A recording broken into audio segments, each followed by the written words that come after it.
Welcome to The Explainer. Today, we're diving into something absolutely fascinating: the intersection of human capital, institutional resilience, and sheer personal academic brilliance. We're going to explore how organizations can manage to hold on to their most vital asset, their people, even when they are operating in incredibly tough, crisis-level environments. And we'll be doing this through the lens of one researcher's remarkable data and his truly inspiring personal journey. It's a story that absolutely proves how data and human determination can map out a blueprint for survival and growth. We've got to start by setting the stage with a pretty staggering statistic: 4.5 million. According to the data, nearly 75% of Yemen's school-aged children, that is literally 4.5 million kids, are currently out of school. And this crisis is severely exacerbated by the fact that public school teachers there haven't received their regular salaries since 2016. Imagine that. This has forced so many educators into severe financial hardship, completely crushing morale, and causing a massive migration out of the teaching profession just so people can find ways to survive.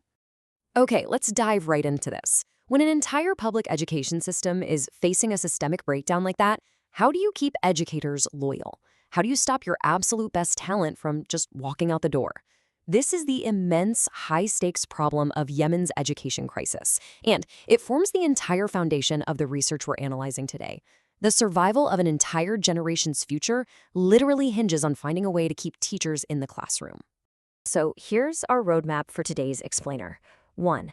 Yemen's education crisis. 2. Retaining teachers through HR. 3. The 3 pillars of loyalty. 4. The researcher behind the data. And 5. Rebuilding human capital. All right, let's kick things off with Section 1, Yemen's education crisis and the struggle for the classroom. What we're seeing in the Yemeni education sector right now is a heartbreaking textbook example of the disastrous outcomes of systemic human resource failure. When human capital is neglected on a national scale, the foundation of that society just begins to crack. The data highlights a cascading crisis of displacement, massive teacher attrition, worn-out infrastructure, and of course those unpaid public salaries. Now, as the public schools collapsed, private schools in urban centers like Sana'a stepped up as a vital alternative. But here's the catch. These private schools are now facing their own massive crisis: extreme teacher turnover. Educators are constantly leaving for better financial opportunities, which leads to huge staffing shortages and disrupts learning all over again. Which brings us to Section 2, retaining teachers through HR and academic intervention. To figure out how to actually solve this high turnover in private schools, we turn to a very specific, data-driven solution. It's explored in a brilliant 2025 MBA thesis by researcher Khalil Al-Qadari. His work zeroes in on how human resource management practices directly impact teacher loyalty.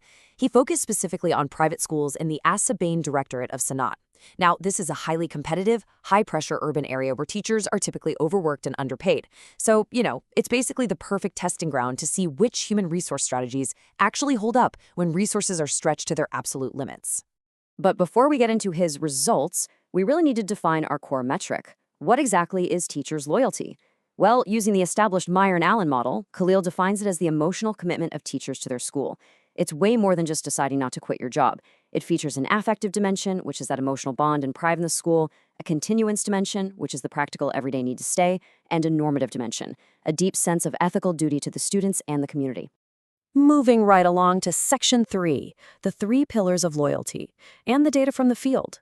So what actually drives this deep, multi-dimensional loyalty?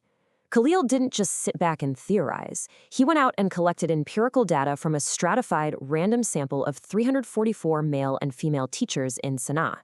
He built his research on 3 massive theoretical pillars. Step 1 is fair compensation, grounded in Adams' equity theory, the very basic idea that humans need to feel their pay matches their effort.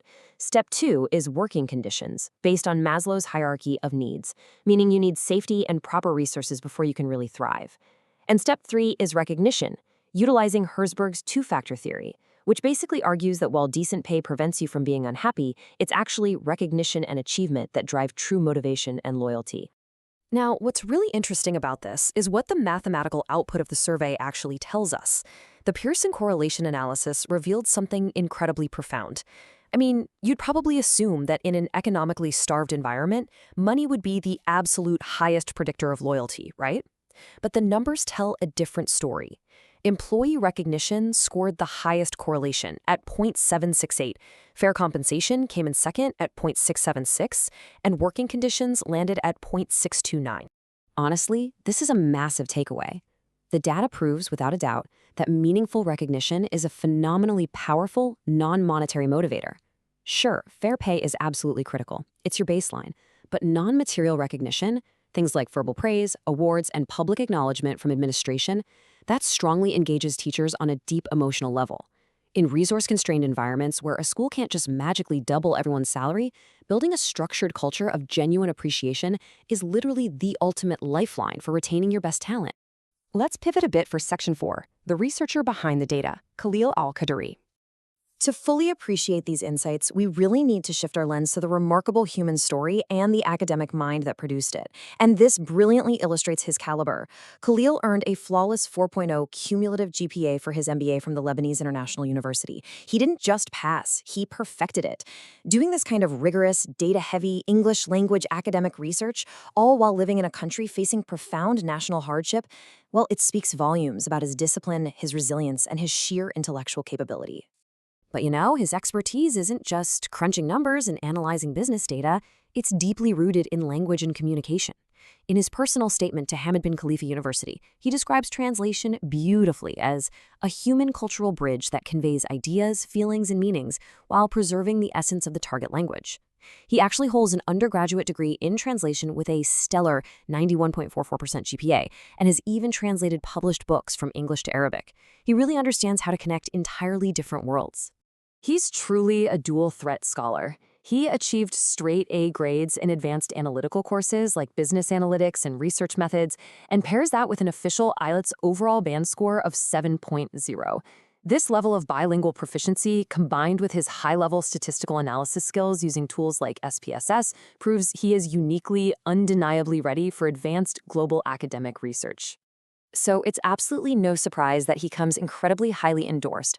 A recently dated recommendation letter from May 19, 2026, written by his professor, Dr. Taha Al-Mahabashi, praises Khalil's exceptional analytical insight, his intellectual maturity, and his rare ability to bridge complex theoretical frameworks with practical organizational challenges. Dr. Al-Mahabashi explicitly notes that Khalil ranks right at the top tier of his cohort and recommends him without reservation for advanced PhD research. Finally, Section 5, Rebuilding Human Capital, a Vision for the Future. Khalil isn't stopping at human resources in private schools. Actually, scratch that. He is zooming way, way out. His overarching ambition is to take these analytical skills and study development economics at the prestigious Doha Institute for Graduate Studies. In his application, he shared this incredibly powerful goal. He wants to help pull countries out of the swamp of poverty and mismanagement to the ranks of developed nations. He wants to use the precise tools of development economics to analyze obstacles to growth, propose real-world solutions, and ultimately raise living standards across the entire Arab world. Let's see how this builds a complete picture of his academic trajectory. On the micro level, his HR thesis provided a tangible solution for retaining human capital, keeping those teachers in classrooms to save local education. But on the macro level, his vision for studying development economics is all about investing in human capital on a national scale. It's the exact same passion, just applied to a much larger canvas, creating sustainable systems where people and therefore entire nations can truly thrive. So, the crucial point is this. What are the big takeaways from our explainer today? First, the survival of any education system completely hinges on the loyalty of its teachers. Second, in times of severe crises, intrinsic recognition and a culture of respect can actually outweigh financial compensation as a driver of emotional commitment. And third, when you empower brilliant, disciplined researchers like Khalil Al-Qadari, they don't just generate data, they create the literal blueprints to rebuild their nations. I want to leave you with this final thought to ponder. We've seen the incredible depth of insight one dedicated mind can produce against all odds. If one scholar can build a definitive, data-backed blueprint for loyalty and retention in the middle of an unprecedented crisis, what could a whole generation of empowered, well-resourced researchers achieve for the future of global development? Thank you so much for exploring this fascinating data with me today.